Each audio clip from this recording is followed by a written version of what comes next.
Hello, everyone. Welcome back to the Thermo Diet Podcast. My name's Christopher Walker, and I'm here with the zoo dog himself, Jayton Miller. How's it going? Pretty good, pretty good. Today we're going to be doing a little Q&A. We got the Thermo Diet community group on Facebook pulled up, and people are asking questions. So let's answer those questions. First one we got is from the miner himself. What's Chris and Jayton's current lifting routine and why? All right, that's good. You want to kick it off? Sure, yeah. Let's see. So right now I'm doing my key lifts on 3 days a week. So Monday, Wednesday, Friday, and then on the days in between I'm doing my accessory movements. So do you do like, is it 2 key lifts on those days? Mm-hmm. 2 big lifts? Heavy? So like Monday's incline dumbbell with pull downs or weighted pull-ups, whichever one I feel like doing. Wednesday is dumbbell overhead press with rows, and then Friday is power cleans and dips. And then on the days in between I'll do my accessory movements like rip-toe throws, curls, things like that.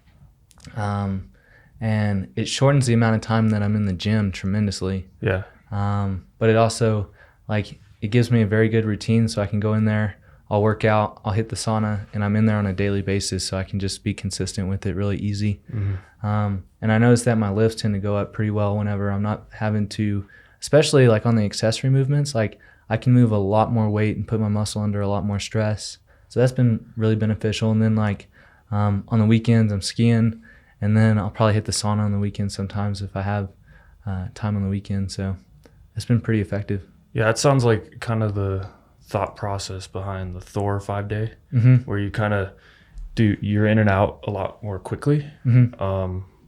And it actually, you can still recover like pretty fast from stuff. Mm-hmm. Yeah. Yeah, I like it.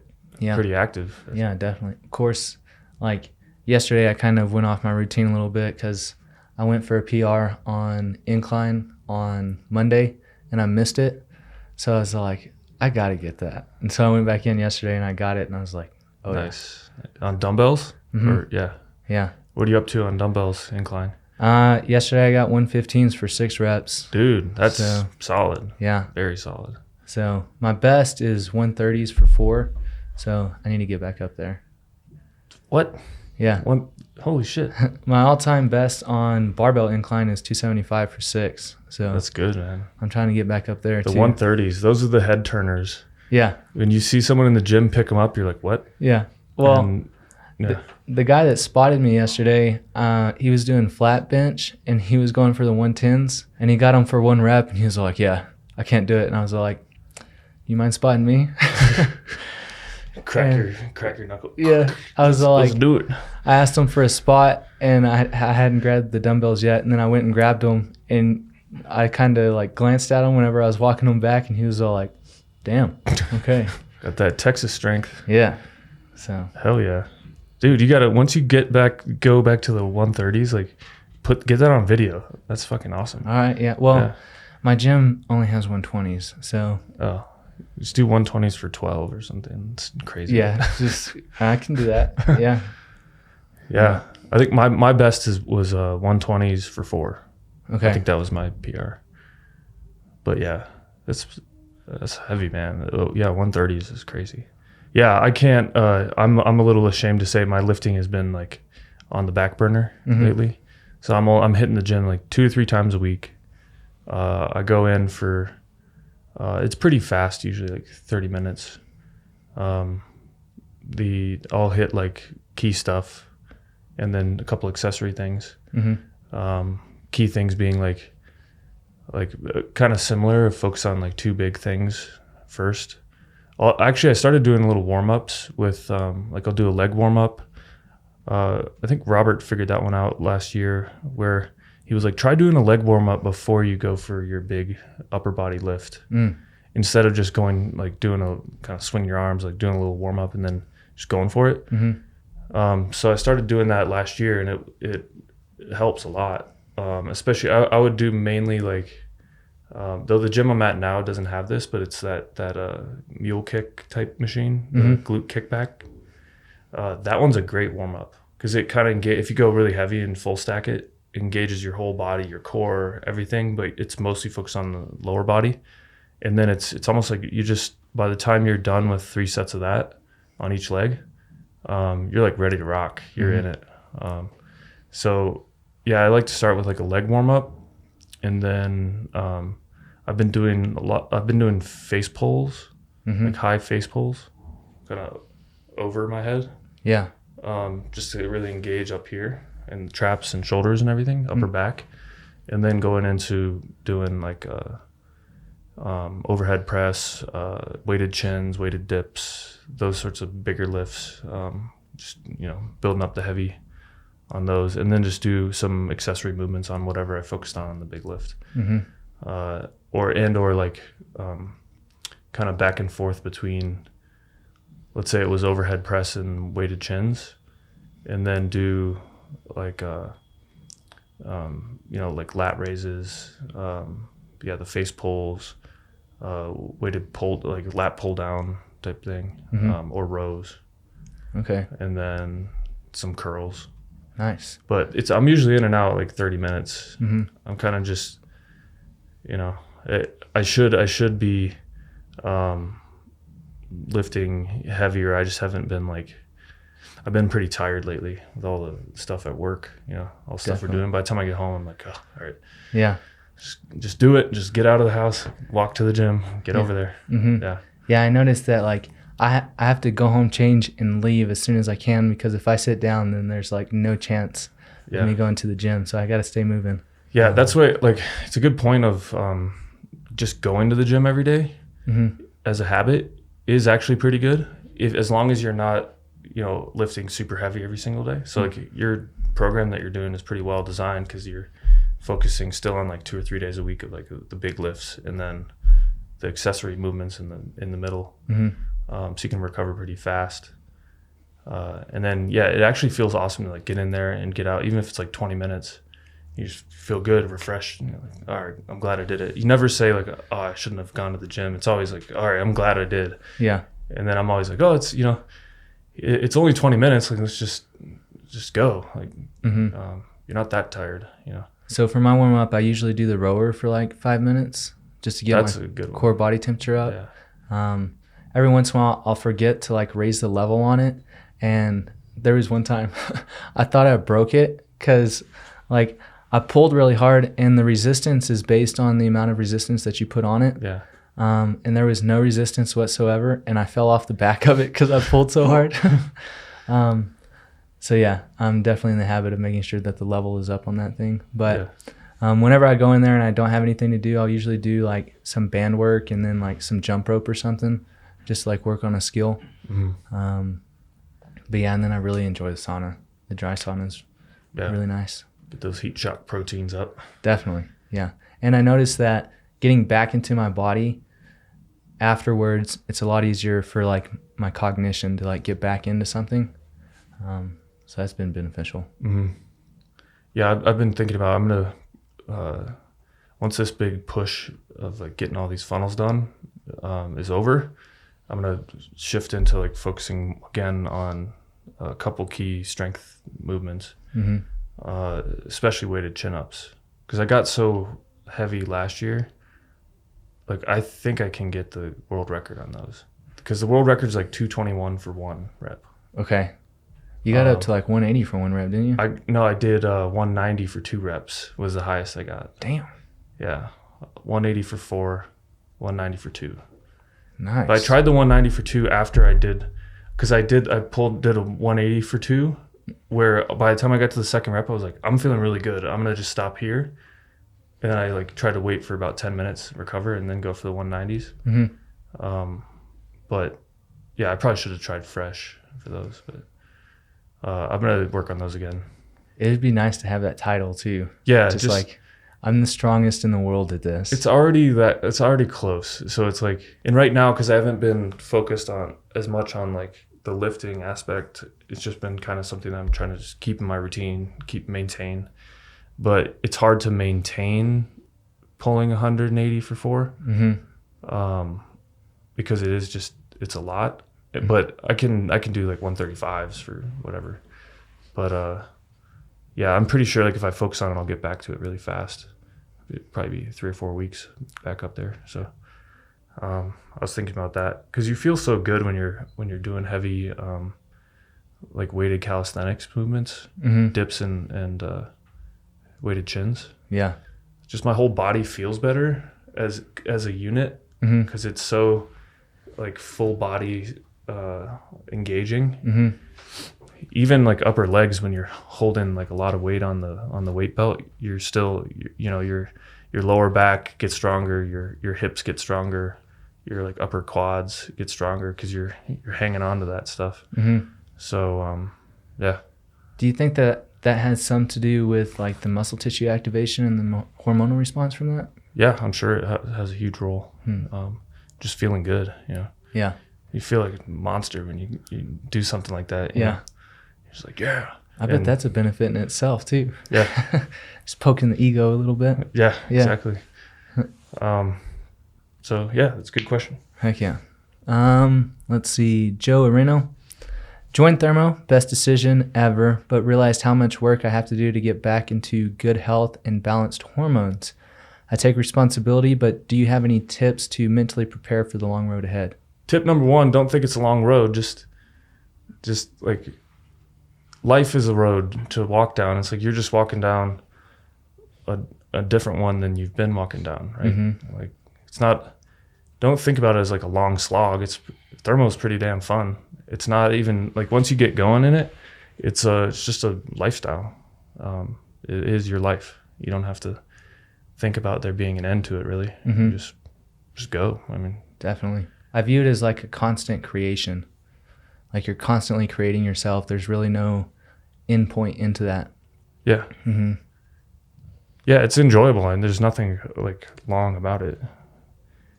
Definitely. Yeah, it's like a false thought, I think. Yeah. Yeah. I feel like whenever you have an end goal and you meet it and you don't continue on top of that, then that stagnation is what results in like catabolism in a lot of cases, because you realize, for instance, whenever people retire, so you see people who are constantly working, they tend to live a lot longer than people who retire and hit absolutely. that end goal. Yeah. That was that. I was reading that article. There was some guy who was like 107 years old or something, and he was like releasing an album. No way. Like a music album. That is sick. And that was basically what he was saying. It was like he's had apparently like I think 7 or 8 careers in his life, and that was part of his secret to living a long time. He was like, I just don't stop working. I just like try new things, learn new things. When I want to change careers, I'll like pursue something else seriously though, and like try to figure out, you know, try to learn and just keep going and work all day, but choose work that you like to do. You know, I agree with that. Yeah, because I think a lot of people die, or they start to die because they have no reason to live. So as long as you have something that you're doing, you can live a really long time. Yeah, actually, one of my mentors, he's an entrepreneur, and he sold his last business years ago for like over $700 million. And then he said one of the worst things he's ever done in his life was that he took 2 years off after. Really? Yeah. Interesting. He said that 2 years like threw him into such a funk and a depression, and he didn't know what to do. And I believe that. Yeah. Like, a lot of people have this false idea of like that you just get to a destination and you're done. I mean, technically you are done. If you choose to be done, you're done. Yeah. So it's not as rosy as everyone thinks, especially even if you had, you know, $700 million. If you ask people that are like entrepreneurs who like sell a company like that, they'll say that they're bored. They're like, they get depressed. A lot of people get into like drug issues at that, because you start to look for like another stimulus.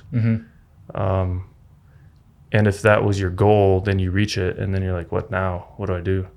I was talking to another mentor of mine who has a buddy who sold a company for $1.5 billion, and he said they had a conversation very similar to that. He's like, what do you do now? Like, what's next? And he's like, I don't know. Like, I can only watch so much Sports Center. Like Yeah. that, you know. You don't find that traveling kind of fills that gap, maybe? I mean, it could probably for a period of time though. I don't know. I can only speak from my own mind because that's all I can experience. But like, I would get really bored.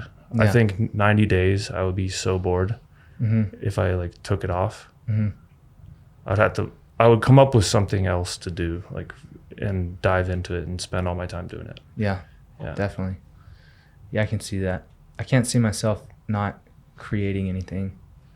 For some reason. I think when you stop creating, like, we're creators, we have to create stuff. That's how you feel happy, quote, you know. You just have to grow and like be better and make something. But when you don't do that, that's when it can be easy to not to like get into that depression or moral of the story is I think it's a false thought to just think that this is some long slog road. Like, do something that you like doing, and then just view it as the way you eat, the way you live, and then it instantly becomes enjoyable. And you don't have, because I think you're setting yourself up for failure if you believe there's some end in sight. So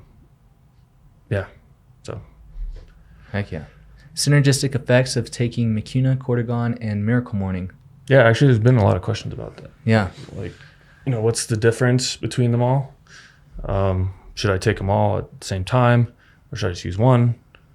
Yeah, it's a good question. Miracle Morning is more of a stimulant, so it's going to kind of give you that kickstart, whereas I view Cortigon and Mucuna as kind of like maintenance supplements in order to allow for your brain to function at its optimal capacity. They all have very different mechanisms of action, and they are synergistic. You feel great when you take them all, and throw a little choline in there too. You're good, but they all end up. There's only so many like behavioral manifestations of like certain areas of your body when you're optimizing them, but they're all working on a different part of your brain. Yeah. So, but the behavioral outcome could be focus or a calm focus or an energy or something like that. And there's only like a limited amount of variables that you're going to behaviorally feel from improving your brain health. So that's where people might be confused of like, well, I feel focused when I use this, or I feel focused when I use this. But they all have kind of a different effect. Like Cortigon is obviously the chief purpose of it is stress regulation and cortisol management, because the phosphatidylserine is so good at lowering cortisol. And part of the reason people feel focused and energetic when they lower their cortisol is because cortisol has like a catabolic effect, and it has a kind of a brain foggy effect when it's chronically high. So people start to... high cortisol is so common because it's just like part of our lifestyle to be stressed about something, or there's always something going on, and a lot of people don't prioritize stress management, so it just kind of builds up over time. So when you lower the cortisol, you start to feel good again, your brain fog goes away, you feel focused and energetic, and you sleep better at night and that sort of thing. The Mucuna, contains the precursor to dopamine. So dopamine, obviously, when you're producing more of it naturally by using something like Mucuna, you again start to have a better sense of well-being. You feel focused. Your T levels are going to go up. But again, the outcome is very similar. It's just you're optimizing a slightly different part of your brain. And then teocrine, like you said, is a stimulant, which is the chief active ingredient in Miracle Morning.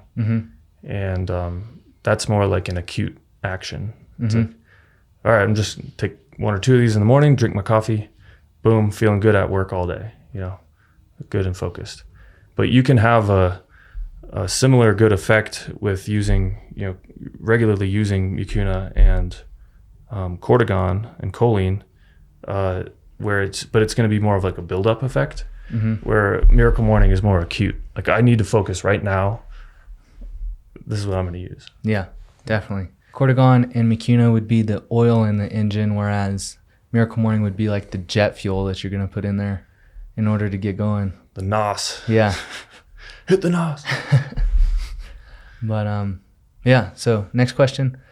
Thermo for diabetic type 1. So Diabetic type 1 is whenever they are not able to produce insulin from the beta cells within the pancreas.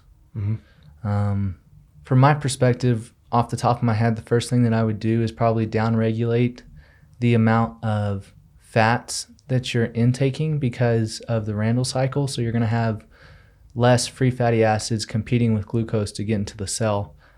So glucose is going to be more freely available to enter the cell. With that, I would say, as far as like the ability to produce insulin, I'm not really sure. What's your kind of perspective on that? Well, one thing I've seen is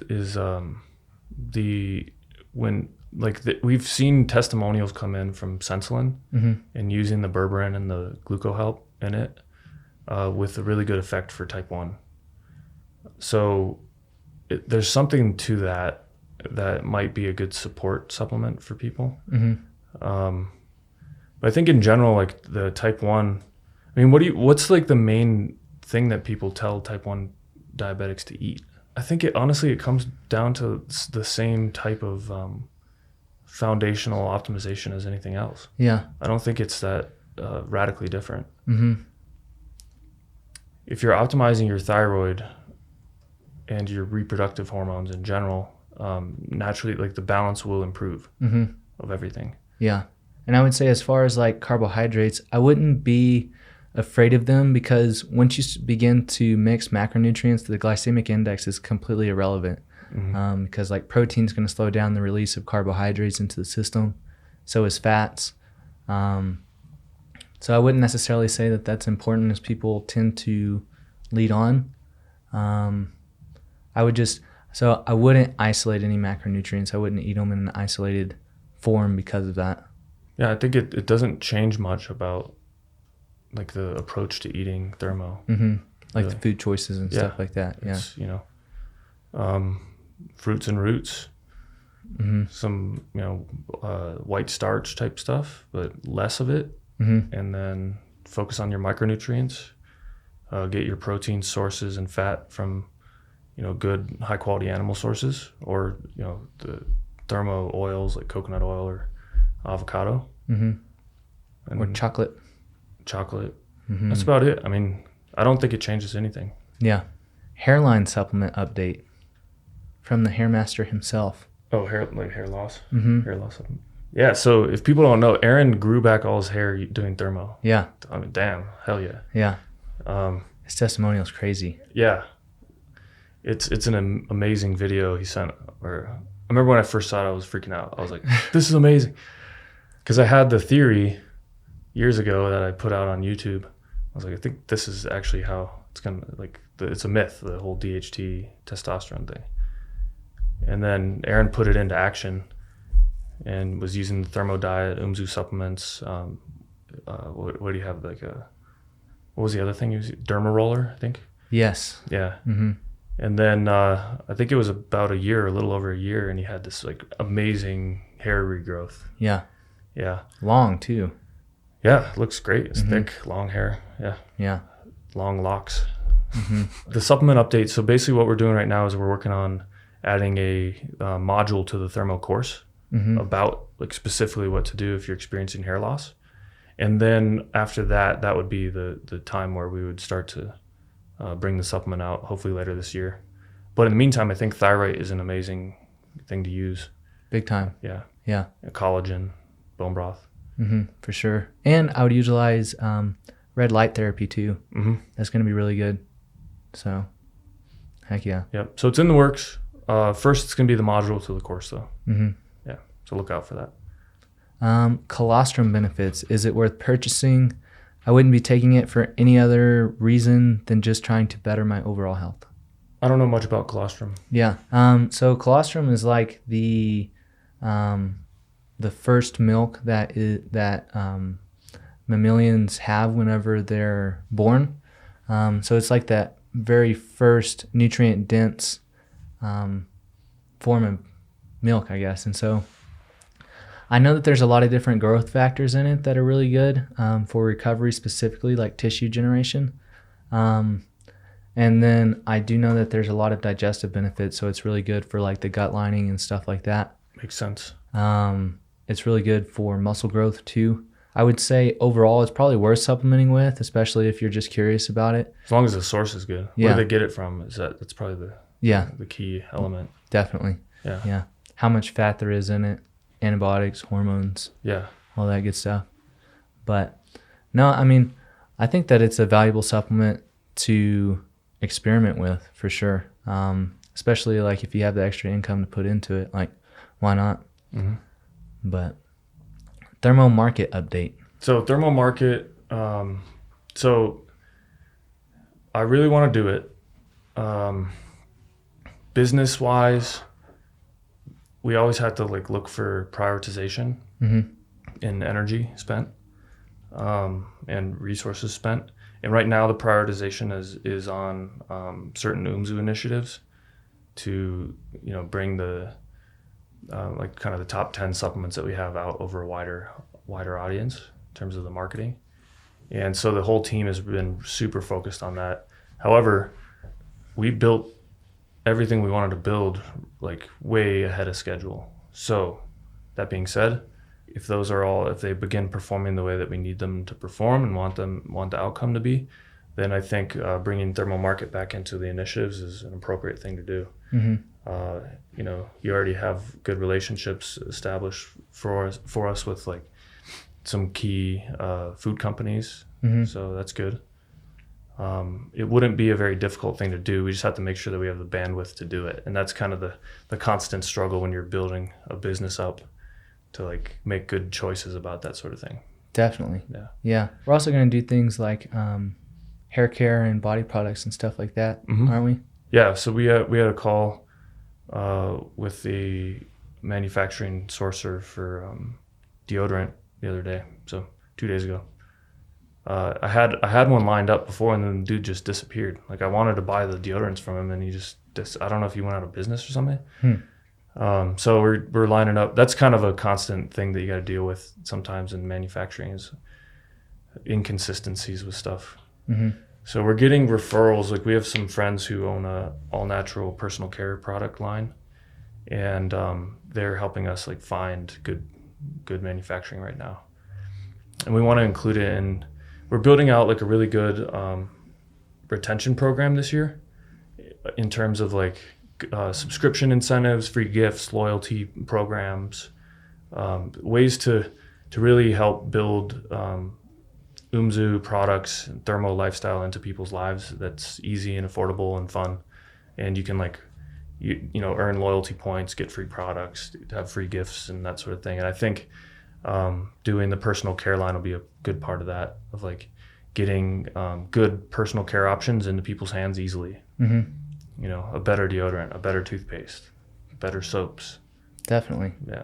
I can see like a giant box coming in with like toothpaste, deodorant, soap, supplements, everything. Yeah, it's gonna be great. Yeah. So it's in the works. We'll do that. I think that's all the questions that we got so far. Cool. Well, thanks for leaving your questions. If you're listening to this and you're not in the Thermo Diet community group on Facebook, go check it out. We're going to be, you know, periodically just taking questions like this, and it's a really awesome group, really active, a lot of cool people, a lot of helpful. Everyone's pretty helpful. And then we got some crazy chefs in there that make some insane stuff. Yeah, I know. Delicious. Steve, the taco guy. The Taco Lord. Yeah. We got Jake Miner, the Thermo chef. Yeah. The original warrior. His spaghetti, I swear. That spaghetti looks like it's going to have to be in the book for sure. Yeah, we got to add some of the stuff to the Thermo Chef cookbook. Yeah. Great. Well, thanks for listening. Subscribe wherever you're listening to, and leave us a review if you like it. If you don't like it, don't leave a review. Just move on. Thanks for listening. We'll see you on the next show. Have a good one.